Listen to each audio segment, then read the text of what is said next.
Bonjour, bonsoir, bonne nuit. Bienvenue à la chaîne YouTube Vivre avec le Créateur ou La Vie d'en haut pour sa 107e vidéo.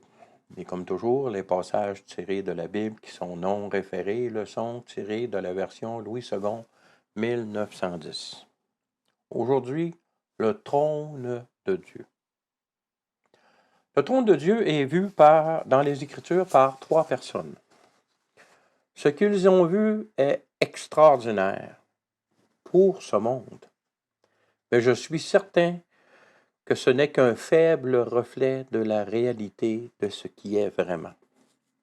Car la perception que ces personnes possèdent est limitée par leur nature humaine. Paul n'a-t-il pas dit, lorsqu'il est allé au troisième ciel, qu'il a vu des choses qui étaient impossibles pour un humain de décrire? Ce qui nous attend est glorieux au plus haut point, et nous le saurons seulement lorsque nous aurons notre corps glorifié.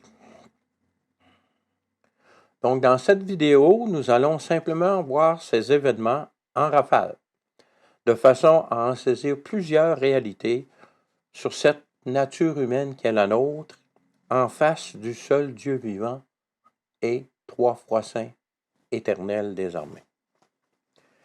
Voyons premièrement le passage de Isaïe 6. On va lire de 1 à 13. L'année de la mort du roi d'Ozias, je vis le Seigneur assis sur un trône très élevé, et les pans de sa robe remplissaient le temple. Notez que souvent dans les Écritures, il y a des marquages dans le temps. Ici, c'est écrit l'année de la mort du roi Ozias. Donc, ceux qui font des recherches dans les documents historiques trouvent la mort du roi d'Ozias et sont capables de dater l'époque où c'est arrivé. À plusieurs reprises, à plusieurs endroits, on va le voir plus tard en ce qui concerne Ézéchiel, dans la parole de Dieu, nous retrouvons ces marques dans le temps. Chose qu'on ne retrouve pas beaucoup dans les autres écrits sacrés. Je ne connais pas les autres écrits sacrés, là, mais je répète ce que j'ai entendu parler d'autres personnes. La parole de Dieu marque tellement le temps parce que Dieu n'a pas peur de dire la réalité, parce qu'il est là, il est éternel, il est le grand je suis, et il sait quand est arrivé les choses, puisqu'il en est témoin à tout instant, à chaque instant, étant donné qu'il est éternel. C'est le grand je suis. C'est une des marques de la parole de Dieu qui n'a pas peur de prononcer et de dater les choses parce qu'il sait que ceux qui chercheront honnêtement retrouveront les dates qu'il a mentionnées parce qu'il était là et il sait exactement quand c'est arrivé et sa mémoire est infaillible. Donc, il n'a même pas besoin de mémoire puisqu'il est le je suis du passé, du présent et du futur pour nous, alors que lui, c'est toujours le présent. Continuons notre lecture. Verset 2. Des séraphins se tenaient au-dessus de lui. Ils avaient chacun 6 ailes, 2 dont ils se couvraient la face, 2 dont ils se couvraient les pieds et 2 dont ils se servaient pour voler. Des choses extraordinaires, n'ai-je pas dit? C'est extraordinaire, mais c'est ordinaire pour ce qui concerne la réalité de la présence de Dieu. Verset 3. Ils criaient l'un à l'autre et disaient « Saint, Saint, Saint est l'Éternel des armées, donc le Dieu trois fois saint est honoré comme il se doit. Toute la terre est pleine de sa gloire, n'est-ce pas vrai? » Lorsqu'on regarde la création dans sa nature, on voit que c'est vraiment merveilleux. Verset 4. Les portes furent ébranlées par leur fondement, par la voix qui retentissait, et la maison se remplit de fumée. Il y a donc un temple dans le ciel avec des portes. Souvenons-nous que lorsque Moïse a donné les plans pour la tente d'assignation pour l'arche, Dieu lui a dit « Fais sur la terre exactement ce que tu as vu dans le ciel. » Donc, il y a des choses. Plus tard, c'est écrit que les choses que Moïse a faites ne sont que les ombres des choses à venir, ne sont que les ombres de la réalité de ce qu'il retrouve dans le ciel. Et dans le livre de l'Apocalypse, à un moment donné, on voit que l'arche de l'Alliance, la vraie, celle qui est dans le ciel, est amenée à l'avant-sainte, juste avant, je pense, la versation des coupes de la colère de Dieu. Donc, continuons notre lecture.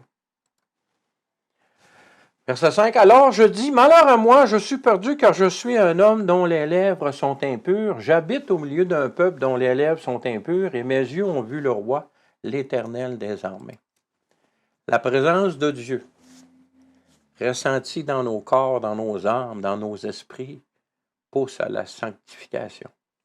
Ici, Isaïe le voit dans une vision et il se le rend compte de son impureté.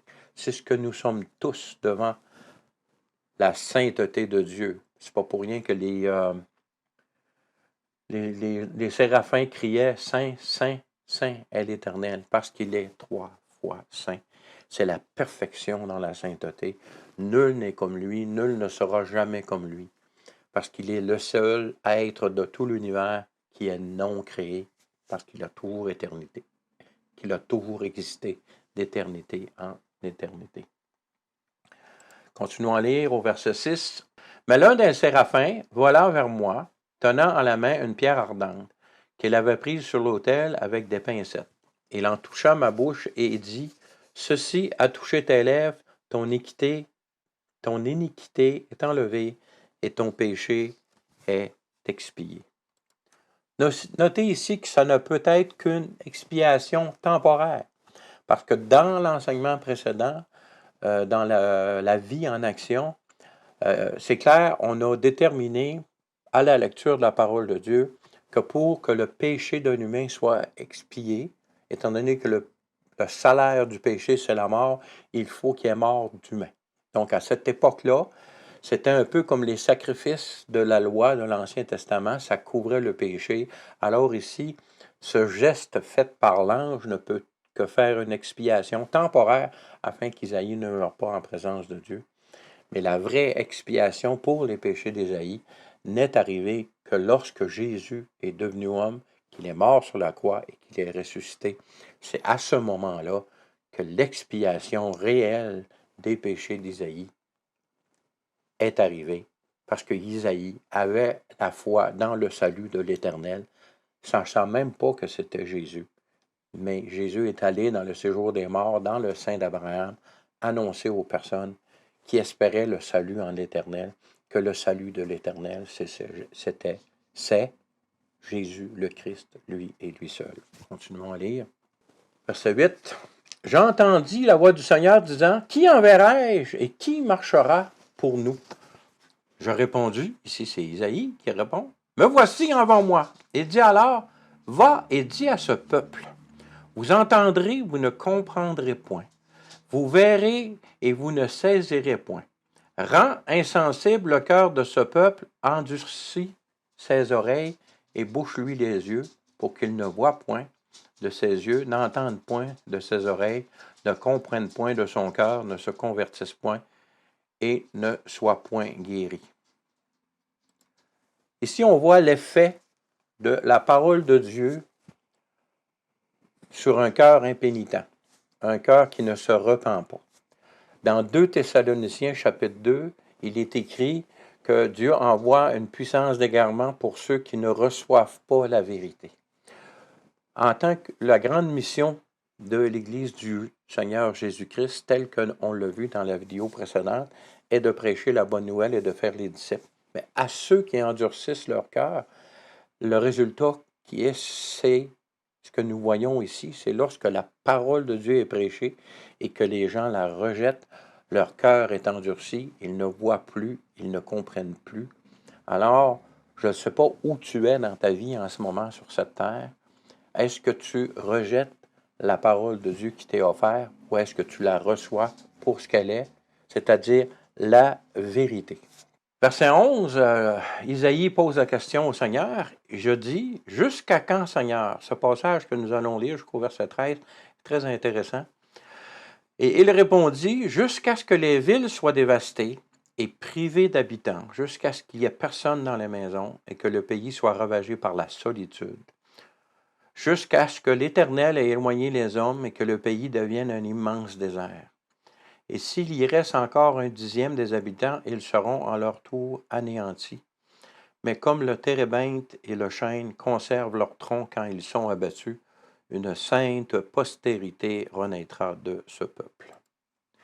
À la fin du 18e siècle, là, il y a le fameux Mark Twain qui est allé explorer le territoire d'Israël à cette époque-là, et ce n'était que désert partout.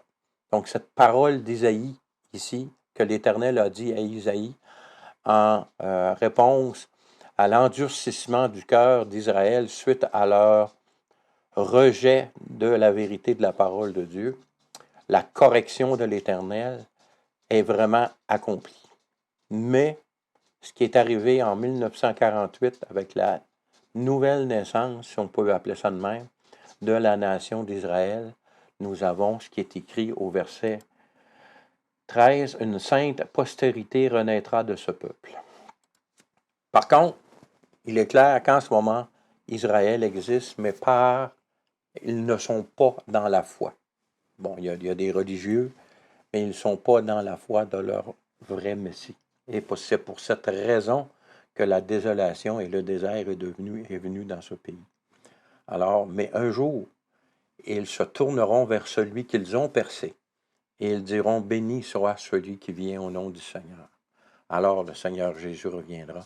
Et ces événements arriveront lors de la grande détresse de Jacob, qui servent justement à ce but, à ramener le cœur de la nation d'Israël, qui va survivre au massacre qu'il va avoir à ce moment-là, durant la grande détresse de Jacob, à les ramener à leur vrai Dieu, c'est-à-dire à leur Messie, Jésus le Christ. Voyons maintenant le deuxième événement où ce que le trône de Dieu est aperçu. Cet événement est particulier parce que, au cours de ma marche chrétienne, j'ai lu plein de livres qui donnent une autre origine à cet événement. Alors que lorsque tu avances dans la connaissance de la parole de Dieu, n'oublions pas que Jésus a dit « Cherchez, vous trouverez ». Si tu ne cherches pas, tu ne trouveras pas. L'inverse est vrai. Donc, si tu cherches, tu trouves.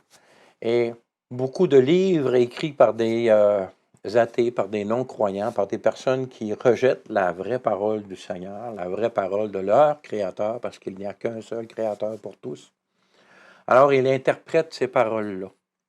Mais ce que nous allons voir, c'est qu'en réalité, le trône de Dieu qui siège normalement dans le troisième ciel, souvenons-nous que le troisième ciel est l'endroit dans la création de Dieu où la présence de Dieu habite, où Dieu règne sur sa création.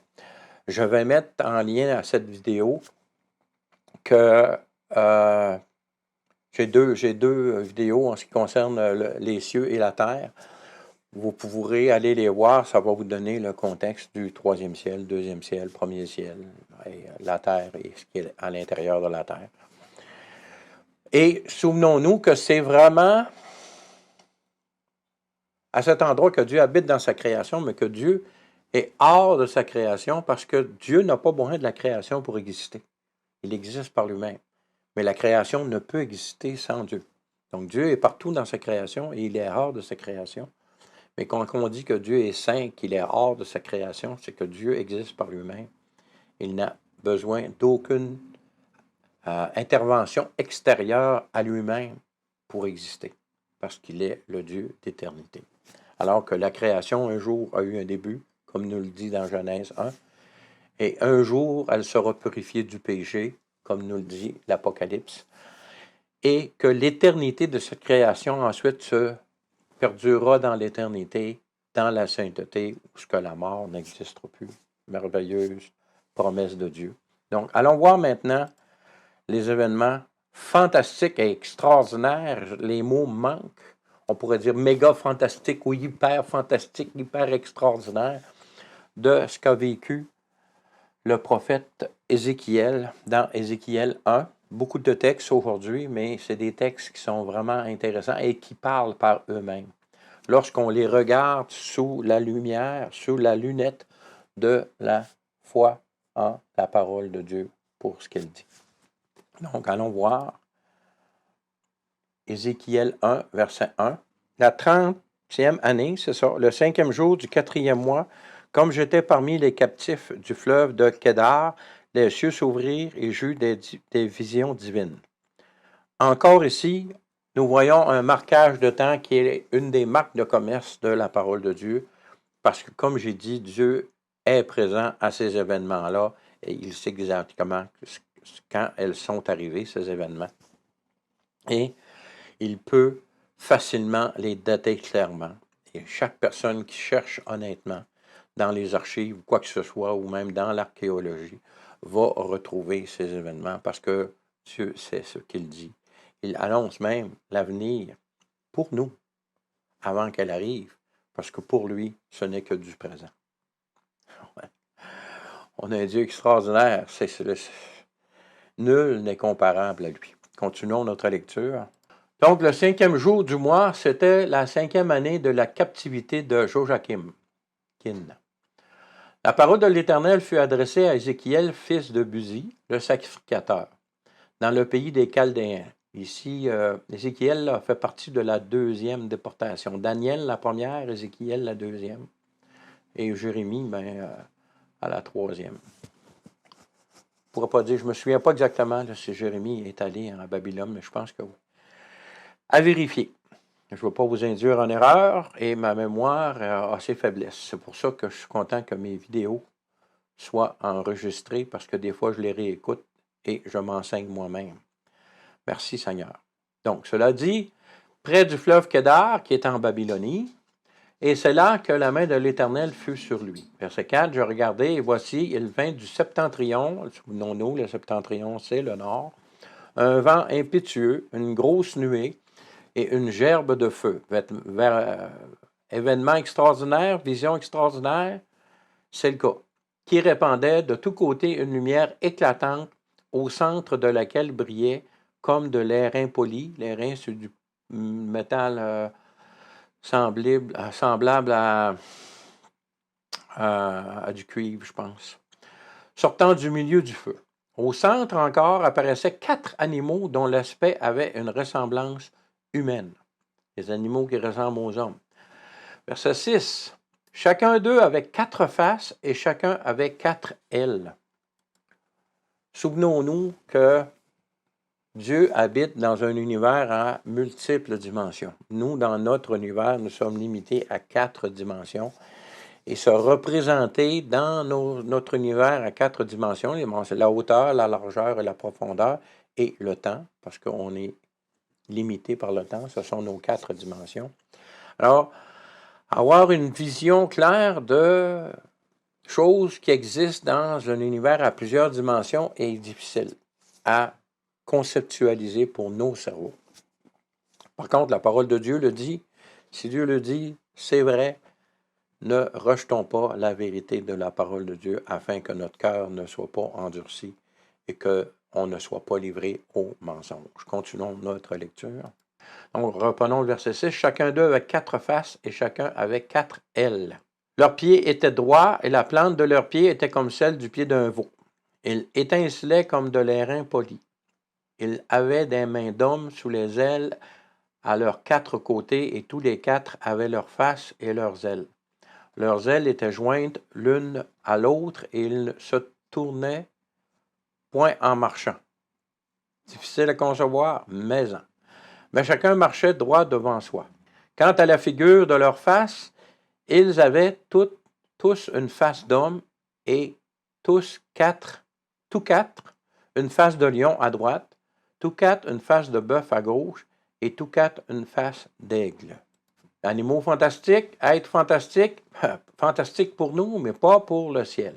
Verset 11. Leurs faces et leurs ailes étaient séparées par le haut. 2 de leurs ailes étaient jointes l'une à l'autre, et 2 couvraient leur corps. Chacun marchait droit devant soi, et il allait où l'esprit les poussait à aller. Et ils ne se tournaient point dans leur marche. L'aspect de ces animaux ressemblait à des chardons de feu ardent. C'était comme l'aspect des flambeaux, et ce feu circulait entre les animaux, et il jetait une lumière éclatante, et il en sortait des éclairs. Les animaux couraient et revenaient comme la foudre, donc très, très, très rapide. Parce que la foudre, on le sait, lorsqu'on voit les éclairs, c'est extrêmement rapide. Je regardais ces animaux, et voici, il y avait une roue sur la terre, près des animaux, devant leurs 4 faces. À leur aspect et à leur structure, ces roues semblaient être en chrysolite, une sorte de pierre précieuse, et tous les 4 avaient la même forme. Leur aspect et leur structure était telle que chaque roue paraissait être au milieu d'une autre roue. C'est vraiment difficile à concevoir pour nos petits cerveaux, mais notre Dieu est tellement fantastique qu'on ne peut pas faire autrement que croire ces choses fantastiques venant d'un Dieu si fantastique. Verset 17. En cheminant, elle allait de leurs quatre côtés et elle ne se tournait point dans leur marche. Elle avait une circonférence et une hauteur effrayantes, donc c'était immense. Et à leur circonférence, les quatre roues étaient remplies d'yeux tout autour. Particulier. Vraiment, là. Verset 19. Quand les animaux marchaient, les roues cheminaient à côté d'eux, et quand les animaux se levaient de terre, les roues se levaient aussi.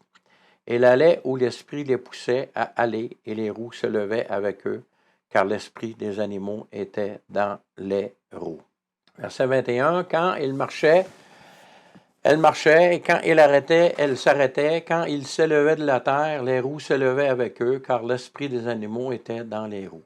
Au-dessus des têtes des animaux, il y avait comme un ciel de cristal resplendissant qui s'étendait sur leurs têtes dans le haut, comme si ce n'était pas déjà assez compliqué comme ça à concevoir. Verset 23, sous ce ciel, leurs ailes étaient droites l'une contre l'autre. Et ils en avaient chacun d'eux qui les couvrait, chacun d'eux qui couvrait leur corps. Verset 24, j'ai entendu le bruit de leurs ailes quand ils marchaient, pareil au bruit de grosses eaux, où la voix du Tout-Puissant, c'est un bruit tumultueux comme celui d'une armée. Quand ils s'arrêtaient, ils laissaient tomber leurs ailes. Et il se faisait un bruit qui partait du ciel étendu sur leur tête lorsqu'ils s'arrêtaient et laissaient tomber leurs ailes. Vous voyez ici que plusieurs personnes lisent ces textes et essayent de comparer ces choses à des machines humaines construites aujourd'hui et parlent de personnages venus d'autres mondes dans ce monde physique.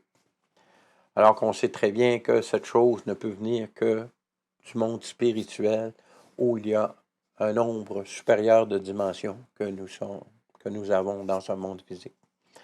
Alors, toutes ces choses extraordinaires que le mensonge essaye de nous faire croire que ça devient de d'autres personnes sur d'autres endroits dans ce monde physique, c'est un mensonge parce que il y a trois ciels. Le premier, le deuxième et le troisième. Le troisième, le trône de Dieu. Le deux, c'est le monde spirituel. Et le premier, c'est ce monde physique dans lequel nous sommes. Allez voir les vidéos que je vais mettre en lien là, dans la description de cette vidéo pour voir les passages qui se ramènent, qui se rapportent à cette situation-là, qui confirment l'existence des trois cieux. Continuons à lire. Verset 26. Au-dessus du ciel qui était sur leur tête, il y avait quelque chose de semblable à une pierre de saphir en forme de trône. Ah! En forme de trône. Et sur cette forme de trône paraissait comme une figure d'homme placée dessus en haut. Je vis encore comme de l'airain poli, comme du feu, au-dedans duquel était cet homme et qui rayonnait tout autour, depuis la forme de ses reins jusqu'en haut et depuis la forme de ses reins jusqu'en bas. Je vis comme du feu et comme une lumière éclatante dont il était environné. Tel l'aspect de l'arc qui est dans la nuée en un jour de pluie, ainsi était l'aspect de cette lumière éclatante qui l'entourait. C'était une image de la gloire de l'Éternel. À cette vue, je tombai sur ma face et j'entendis la voix de quelqu'un qui parlait. Ce qu'on voit ici, dans le fond, c'est le trône de Dieu. Et le visage humain qu'on voit ne peut être que Jésus le Christ lui-même. Parce que Jésus le dit lui-même, je suis l'image visible du Dieu invisible. Et il est la gloire de l'Éternel. Parce que lors du baptême de Jésus, on a vu dans la vidéo précédente qu'il y a une voix qui est venue du ciel et dit, voici mon fils bien-aimé en qui j'ai mis toute mon affection. Fait que nous apprenons dans cette vision extraordinaire et merveilleuse, on voit la gloire de notre Créateur, la gloire du Dieu éternel. On voit l'Esprit qui fait déplacer les choses. On voit le Fils qui est la représentation humaine du Dieu éternel qui est impossible à voir. Et on voit la gloire du Père qui rayonne de toutes les couleurs un peu partout. C'est vraiment une vision extraordinaire. Et ça nous donne un avant-goût de avec qui nous allons passer l'éternité. C'est merveilleux. Quel encouragement merveilleux à supporter les problèmes que nous vivons au présent dans notre corps de chair, dans notre corps de pécheur. Mais souvenons-nous que le sacrifice de Jésus-Christ sur la croix nous a acquis la sainteté nécessaire. Même si nous commettons encore des péchés, il est fidèle et juste pour nous pardonner lorsque nous nous repentons. Quelle espérance merveilleuse! Quelle destinée extraordinaire! Nous allons voir des corps glorifiés comme Jésus possède depuis sa résurrection. Et nous allons pouvoir aller dans la présence de ce Dieu extraordinaire. Je n'arrive pas à exprimer mon sentiment en ce moment. Mais c'est un éveillement, un émerveillement avec un cœur rempli de joie et de reconnaissance envers ce Dieu merveilleux qui nous a créés et qui a payé le prix afin que notre vie de péché puisse être éliminée et que nous puissions vivre la sainteté pour l'éternité. C'est merveilleux. Allons maintenant au chapitre 2 d'Ézéchiel. Ézéchiel 2, il me dit, « Fils de l'homme, tiens-toi sur tes pieds et je te parlerai. » Dès qu'il m'eut adressé ces mots, l'Esprit entra en moi et me fit tenir sur mes pieds, et j'entendis celui qui me parlait. Ici, dans la vidéo précédente, lorsqu'on parle de la nouvelle naissance, on sait que lorsqu'on se repent, donc on a le désir, lorsqu'on a parlé de la symbolique du baptême, l'Esprit vient en nous, après repentance, l'Esprit vient en nous, parce que notre vie de péché a été payée par la mort et la résurrection de Christ, et nous naissons de nouveau. Ici, l'Esprit est entré en lui, mais il n'y a pas eu de naissance, de nouvelle naissance, parce que justement le sacrifice de l'expiation de ses péchés à Ézéchiel n'avait pas encore été accompli. Donc, c'était une action de l'Esprit de Dieu dans son corps de chair, mais ce n'était pas l'expérience de la nouvelle naissance qui n'a été rendue possible qu'après la résurrection du Christ Jésus. Cela étant bien compris, nous pouvons continuer notre lecture. Verset 3, il me dit, « Fils de l'homme, je t'envoie vers les enfants d'Israël. » Notez ici que c'est Israël. « Vers ces peuples rebelles. » Donc, il parle aussi à d'autres peuples qui se sont révoltés contre moi. Eux et leurs pères ont péché contre moi jusqu'au jour même où nous sommes, donc au jour d'Ézéchiel. Verset 4, « Ce sont des enfants à la face impudente et au cœur endurci. Je t'envoie vers eux et tu leur diras, ainsi parle le Seigneur l'Éternel. Qu'ils écoutent ou qu'ils n'écoutent pas. Dieu n'est pas dupe, il connaît le cœur de l'homme. Car c'est une famille de rebelles. Ils sauront qu'un prophète est au milieu d'eux. Comprenez-vous que nous, en tant qu'enfants de Dieu, dans notre marche chrétienne, on se doit de témoigner, d'annoncer la bonne nouvelle à toutes les nations, qu'ils nous écoutent ou qu'ils n'écoutent pas. C'est sûr que c'est beaucoup plus agréable pour nous lorsqu'on annonce l'Évangile et que les gens sont ouverts. C'est vraiment une bénédiction. Mais notre travail est de l'annoncer qu'ils l'écoutent ou qu'ils n'écoutent pas. C'est notre responsabilité. Et pour ceux qui écoutent, nous avons un devoir supplémentaire, c'est d'en faire des disciples. Pas des disciples d'une religion ou d'une assemblée chrétienne quelconque, mais les disciples de Jésus-Christ lui-même, du Dieu éternel devenu homme. Continuons à lire. « Et toi, fils de l'homme, ne les crains pas. Et ne crains pas leur discours, quoique tu aies auprès de toi des ronces et des épines, il y a des souffrances reliées au fait d'obéir au Créateur de l'univers dans ce monde de péché. Et que tu habites avec des scorpions, ne crains pas leur discours et ne t'effraie pas de leur visage, quoiqu'ils soient une famille rebelle. » Nous avons vu dans la vidéo précédente, dans la grande mission de l'Église, que Jésus promet d'être avec ses enfants jusqu'à la fin des temps, jusqu'à ce qu'ils obtiennent leur corps glorifié. Alors ici, Ézéchiel est averti qu'il va vivre la même chose, mais de ne pas craindre parce que l'Éternel est avec lui.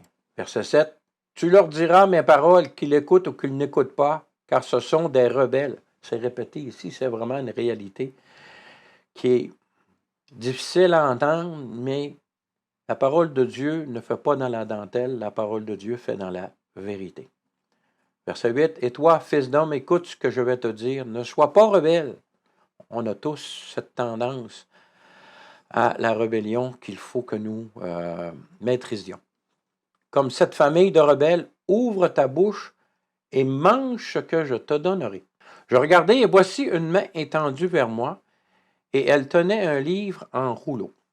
Les livres à ce temps-là n'étaient pas avec des pages et des couvertures comme nous avons maintenant, mais c'était des rouleaux. Il le déploya devant moi, donc il le déroula, et il était écrit en dedans, en dehors, donc du côté où il déroulait et de l'autre côté aussi. Des lamentations, des plaintes et des gémissements y étaient écrits. Verset chapitre 3 d'Ézéchiel, ça continue. Verset 1, il me dit, Fils de l'homme, mange ce que tu trouves, mange ce rouleau et va, parle à la maison d'Israël. Ici, remarquez ce passage, je l'ai mis en jaune, c'est pas pour rien. J'ouvris la bouche et il me fit manger ce rouleau. Il me dit, Fils de l'homme, nourris ton ventre et remplis tes entrailles de ce rouleau que je te donne. Je le mangeai et il fut dans ma bouche doux comme du miel. Souvenez-vous de ces paroles-là. Il me dit, Fils de l'homme, va vers la maison d'Israël et dis-leur mes paroles. Souvenons-nous que dans le verset précédent, qu'est-ce qui était écrit au verset 10? Il le déploya devant moi et il est écrit en dedans, en dehors, des lamentations, des plaintes et des gémissements. Il était écrit. Donc, ce n'est pas des choses agréables qui sont écrites dans ce livre, même s'il est doux lorsqu'il est mangé dans la bouche. Verset 4, il me dit, Fils de l'homme, va vers la maison d'Israël et dis-leur mes paroles. Ce n'est point vers un peuple ayant un langage obscur, une langue inintelligible que tu es envoyé, c'est à la maison d'Israël. Donc, Ézéchiel est envoyé à son propre peuple. Verset 6, ce n'est point vers de nombreux peuples ayant un langage obscur, une langue inintelligible dont tu ne comprends pas le discours. Si je t'envoyais vers eux, ils t'écouteraient. Nous avons un exemple dans la parole de Dieu de ce phénomène. Lorsque le prophète Jonas est allé à Ninive pour annoncer la condamnation de la ville, les Ninivites ont écouté la prédication de Jonas, alors que Jonas n'était pas partie intégrante du peuple des Ninivites, mais il était hébreu. Alors, on voit ici que la parole de Dieu annonce des choses dont nous avons un exemple dans la même parole de Dieu. La parole de Dieu s'explique par elle-même. Quand tu connais juste une petite partie de la parole de Dieu, c'est difficile à comprendre, mais quand tu te mets à apprendre l'étendue d'un couvert à l'autre, de la Genèse à l'Apocalypse, toutes ces choses prennent leur place et il n'y a pas place à allégorisation ou à spiritualisation de la parole de Dieu. La parole de Dieu dit ce qu'elle dit et elle s'explique par elle-même. Merci Seigneur pour ce merveilleux cadeau qu'est la parole de Dieu de la Genèse à l'Apocalypse. Continuons notre lecture. Verset 7. Mais la maison d'Israël ne voudra pas t'écouter, parce qu'elle ne veut pas m'écouter, car toute la maison d'Israël a le front dur et le cœur endurci. Donc, suite à ça, voici, verset 8, j'endurcirai ta face pour que tu l'opposes à leur face, j'endurcirai ton front pour que tu l'opposes à leur front, et je rendrai ton front comme un diamant, plus dur que le roc, ne les crains pas, quoiqu'il soit une famille de rebelles. Nous avons ici des choses similaires à la promesse des enfants de Dieu pour l'Église, donc cette promesse que Jésus nous a donnée d'être avec nous jusqu'à la fin des temps.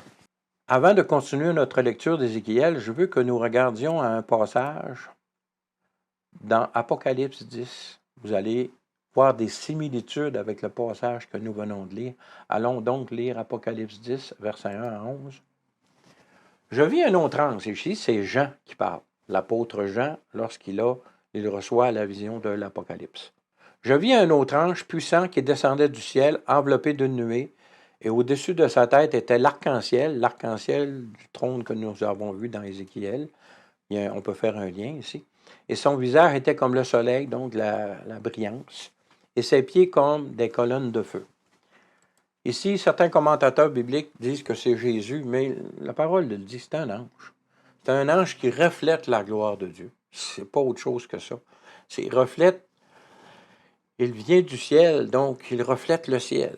Ce n'est pas Jésus le Christ. Jésus le Christ a les mains percées, a les pieds percés. Et il a une couronne et il est le roi des rois, le Seigneur des seigneurs. Continuons à lire. Verset 2. Il tenait dans sa main un petit livre ouvert, et il posa son pied droit sur la mer et son pied gauche sur la terre. Et il cria d'une voix forte, comme rugit un lion. Quand il cria, les 7 tonnerres firent entendre leur voix. Et quand les 7 tonnerres eurent fait entendre leur voix, j'allais écrire, et j'entendis du ciel une voix qui disait, scelle ce qu'on dit les tonnerres et ne l'écrit pas. Deutéronome, chapitre 29, verset 29, dit « Les choses révélées sont aux enfants, les choses cachées appartiennent à l'Éternel. » Ici, les 7 tonnerres représentent certainement des choses qui vont arriver, que nous n'avons pas besoin de connaître dans le cadre de notre service au Seigneur. C'est pour ça que ce n'est pas révélé dans la parole de Dieu. Si au moment de la grande détresse de Jacob, Dieu décide de révéler les 7 tonnerres à des personnes, bien, il le fera parce que c'est lui qui est le maître de toutes choses.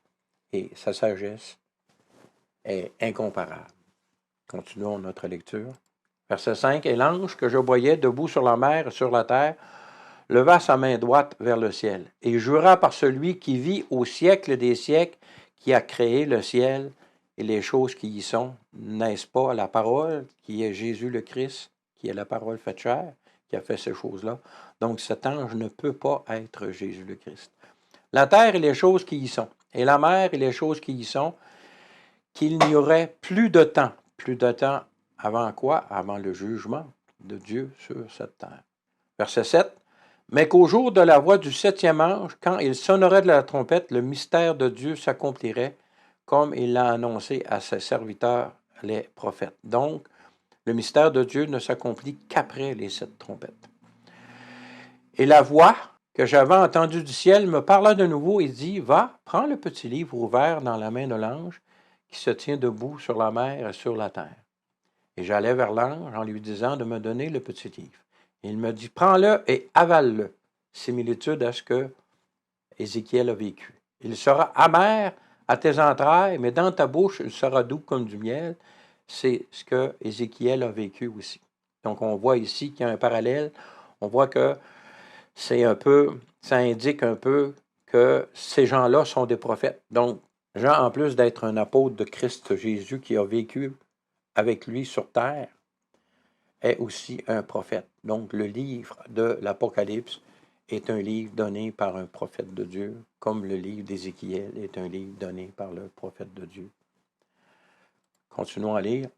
Verset 10. « Je pris le petit livre dans la main de l'ange et je l'avalai. Il fut dans ma bouche doux comme du miel, mais quand je l'eus avalé, mes entrailles furent remplies d'amertume. » C'est ce qui était écrit, des choses terribles étaient écrites dans le rouleau d'Ézéchiel. Puis il me dit, « Il faut que tu prophétises de nouveau sur beaucoup de peuples, de nations, de langues et de rois. » On voit ici cette réalité que la parole de Dieu s'explique par elle-même. Ne perdez pas du temps à aller chercher des significations qui ne sont pas attachées à la parole de Dieu. La parole de Dieu dit ce qu'elle dit, et lorsqu'il y a des choses supplémentaires à ajouter qui vont exactement dans le même sens et en harmonie avec ce qui est écrit, l'Esprit de Dieu vous le révèle. Nous ne sommes pas seuls. Jésus l'a promis, je suis avec vous jusqu'à la fin des temps. Jésus est avec nous.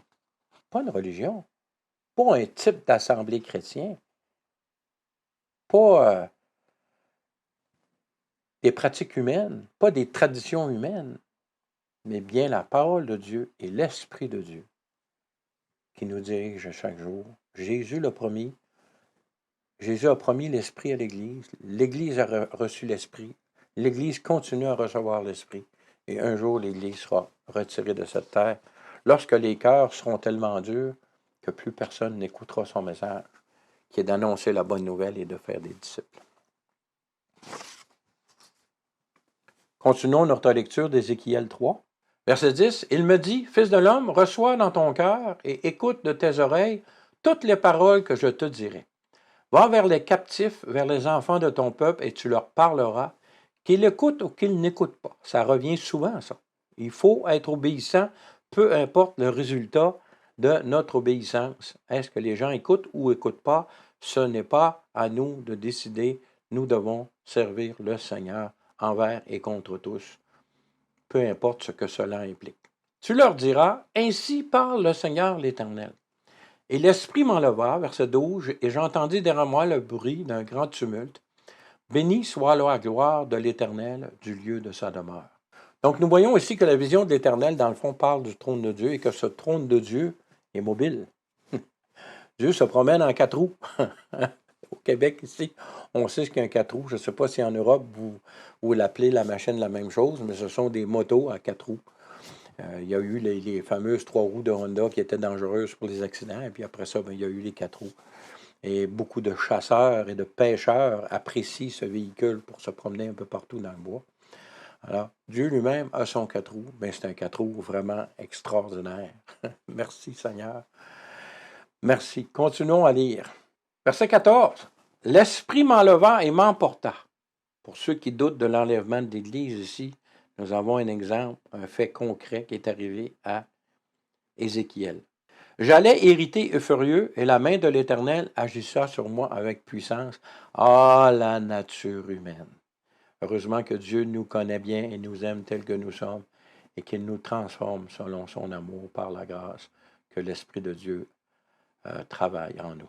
Verset 15. J'arrivai à Tel Abib, vers les exilés qui demeurent près du fleuve du Kédar, et dans le lieu où ils se trouvaient, là je restais 6 jours stupéfait au milieu d'eux. Ézéchiel a tellement été affecté par ce qu'il a vu, il a été fâché. Il a été 6 jours sans voix lorsqu'il est revenu chez lui. C'est là qu'il restait à Kédar, parmi les exilés d'Israël. Alors, enlèvement impossible, ça s'est déjà produit par le passé. Philippe l'a vécu dans le Nouveau Testament. Paul l'a annoncé.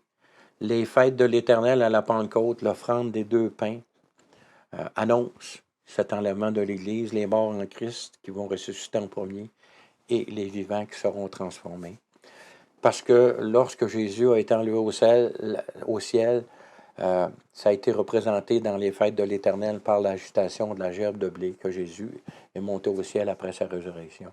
Donc la même agitation des 2 miches de pain devant l'Éternel représente déjà dans Lévitique 23, déjà l'annonce de l'enlèvement de l'Église. Alors, ce n'est pas Darby des années 1800. Darby a commencé à en parler des années 1800 parce que le temps est proche. Le temps se rapproche. Le temps peut arriver. Ça peut arriver en 2024, en 2023, en 2025, 2035. J'ai beaucoup de doutes pour 2035. Mais il reste qu'il faut. On ne sait pas le jour et l'heure. Mais on voit que dans le monde en ce moment, tout se place, tout se prépare pour ça. La table est mise pour le festin du grand leader charismatique qui pourra régner en méchanceté sur cette terre pendant le temps qui lui est alloué par Dieu afin que le mystère de l'iniquité s'accomplisse. Regardons en haut, attachons-nous au Seigneur parce que c'est de lui que vient cette capacité d'être enlevée. Il l'a promis, il le fera. Et nous avons un exemple ici d'Ézéchiel qui l'a vécu. Continuons à lire donc au verset 17. Le Fils de l'homme, je t'établis comme sentinelle sur la maison d'Israël. Tu écouteras la parole qui sortira de ma bouche et tu avertiras de ma part. Quand je dirai au méchant, tu mourras si tu n'avertis pas et si tu ne parles pas pour détourner le méchant de sa mauvaise voie. Pour lui sauver la vie, ce méchant mourra dans son iniquité et je te redemanderai son sang. Mais si tu avertis le méchant et qu'il ne se détourne pas de sa méchanceté et de sa mauvaise voie, il mourra dans son iniquité, et toi tu sauveras ton âme. Comprenez-vous ici l'immense responsabilité que nous avons, enfants de Dieu, parce que nous connaissons la source de la vie. C'est notre devoir de la présenter, cette source de vie, qui est ce Dieu merveilleux, qui a un trône si extraordinaire, qui a tout fait pour que tous les humains puissent vivre l'éternité avec lui. Il n'y a pas aucune condamnation pour ceux qui sont en Jésus-Christ, mais il y aura moins de récompense si nous n'obéissons pas à ce que Dieu nous demande depuis que nous sommes enfants de Dieu. Sortez de votre torpeur, annoncez, parlez des prophéties bibliques. Il y a le corps de la parole de Dieu, au moins le corps, c'est plus, qui parle, qui annonce l'avenir. Ceux qui disent que ce n'est pas important n'obéissent pas à la parole de Dieu. Si ce n'avait pas été important, ce ne serait pas dans la Bible, dans la parole de Dieu. Ceux qui mettent les prophéties de côté à cause de leur incompréhension, moi je vous dis, mettez-vous à genoux. Cherchez, vous trouverez ces significations. C'est ce que j'ai fait et c'est ce que Dieu me montre. Et je me dois de partager ce que je vois dans la parole de Dieu, éclairée à la lumière de l'Esprit Saint. Faites de même. Partagez ces vidéos que j'ai produites afin qu'il y ait un maximum de personnes qui puissent les voir. Comme ça, nous ferons notre travail d'équipe à annoncer les choses qui viennent. L'enlèvement de l'Église, la grande détresse de Jacob, la grande tribulation. Ces choses arrivent. La table est mise. Annonçons-le. N'ayons pas peur du ridicule. Parlons à ceux qui nous entourent. Nous avons cette responsabilité dans l'amour que nous devons porter à notre prochain. La troisième fois où un humain voit le trône de Dieu se trouve dans, évidemment, Apocalypse, chapitre 4. Lisons, verset 1 à, le chapitre au complet, verset 1 à 11. Ici, c'est l'apôtre Jean qui parle.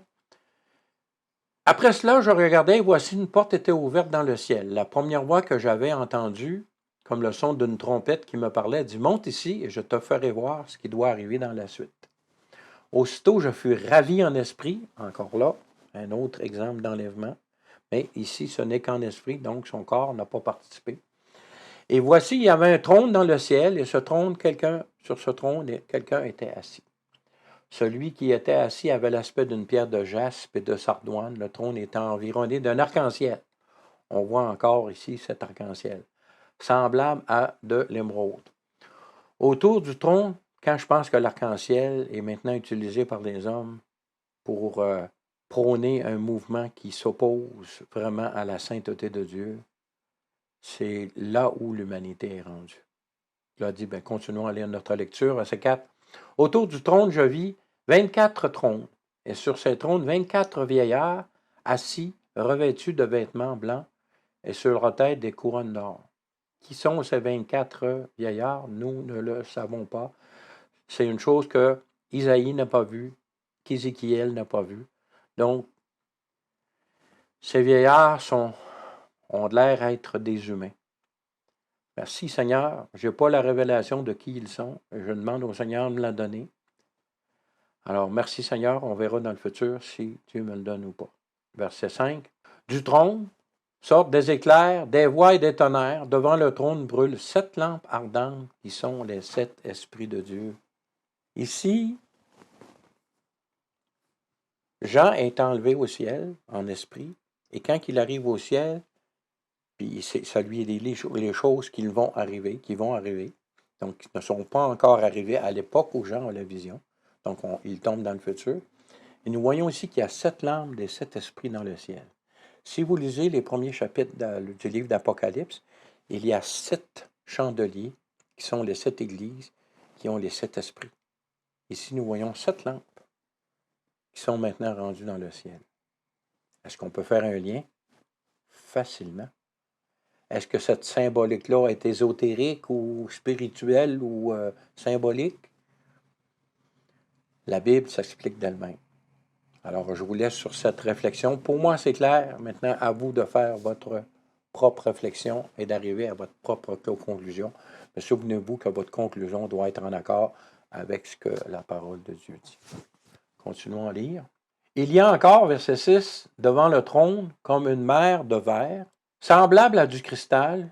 Au milieu du trône et autour du trône, il y a 4 êtres vivants, remplis de Dieu devant et derrière, les fameuses roues. Hein? Il y a des similitudes, mais comme j'ai déjà mentionné, notre compréhension est limitée. Mais les choses extraordinaires qui sont dans le ciel, Paul l'a dit, hein? Bon, il y a des choses qui sont indescriptibles. Je remercie le Seigneur d'avoir donné à Isaïe, à Ézéchiel et à Jean la possibilité de donner une certaine description de ces phénomènes extraordinaires qui vont être au-dessus de ce qu'on peut imaginer ou conceptualiser dans notre esprit à ce sujet. Continuons à lire. Verset 7. Le premier être vivant est semblable à un lion. Le second être vivant est semblable à un veau. Le troisième être vivant à la face d'un homme. Et le quatrième être vivant semblable à un aigle qui vole. Beaucoup de similitudes avec ce que Ézéchiel a vu. Verset 8, les 4 êtres vivants ont chacun 6 ailes. Ils sont remplis d'yeux, encore là. Tout autour et au-dedans, ils ne cessent de dire jour et nuit, Saint, Saint, Saint est le Seigneur Dieu, le Tout-Puissant, qui était, qui est et qui vient. Encore là, Ézéchiel a vu la même chose. Verset 9, quand les êtres vivants rendent gloire et honneur et action de grâce à celui qui est assis sur le trône et à celui qui vit au siècle des siècles, donc à l'Éternel. Verset 10, les 24 vieillards se prosternent devant celui qui est assis sur le trône et ils adorent celui qui vit au siècle des siècles et ils jettent leur couronne devant le trône en disant, tu es digne, notre Seigneur et notre Dieu, de recevoir la gloire, l'honneur et la puissance, car tu as créé toutes choses. C'est par ta volonté qu'elles existent et qu'elles ont été créées. Quelle vision fantastique, quel endroit merveilleux. Un jour, nous y aurons accès. Pour tous ceux qui détestent leur vie de péché, qui se repentent, qui comprennent que le prix de leur péché, donc le salaire de leur péché qui est la mort, a coûté la mort de Jésus-Christ sur cette terre et que sa résurrection prouve que sa vie, mais maintenant, sans péché, est maintenant disponible en échange de notre vie de pécheur et que nous pouvons recevoir l'Esprit qui fait de nous une nouvelle créature en Jésus-Christ par la nouvelle naissance. Et un jour, nous aurons notre corps glorifié. Quelle action d'amour extraordinaire, quelle volonté merveilleuse d'avoir créé et d'avoir purifié lui-même sa propre création. Quel Dieu merveilleux. Comment ne pas l'aimer? La Bible peut bien dire que les insensés disent dans leur cœur, il n'y a point de Dieu. Ne soyons pas des insensés. Ouvrons notre cœur, repentons-nous, échangeons notre vie de péché avec la vie parfaite de Jésus-Christ et nous vivrons éternellement dans un endroit tellement extraordinaire qu'on est incapable d'imaginer dans nos esprits humains en ce moment. Merci Seigneur pour ton amour, de nous avoir créés, de nous avoir sauvés, de nous avoir transformés, sanctifiés par l'action de ton esprit. Merci qu'il n'y a plus aucune condamnation, il y a juste des pertes de récompense pour celui qui est en Jésus-Christ. Merci, merci Dieu Tout-Puissant. Soyez tous bénis et à la prochaine, si ce Dieu merveilleux, extraordinaire, fantastique le veut. Il manque que votre volonté. Amen.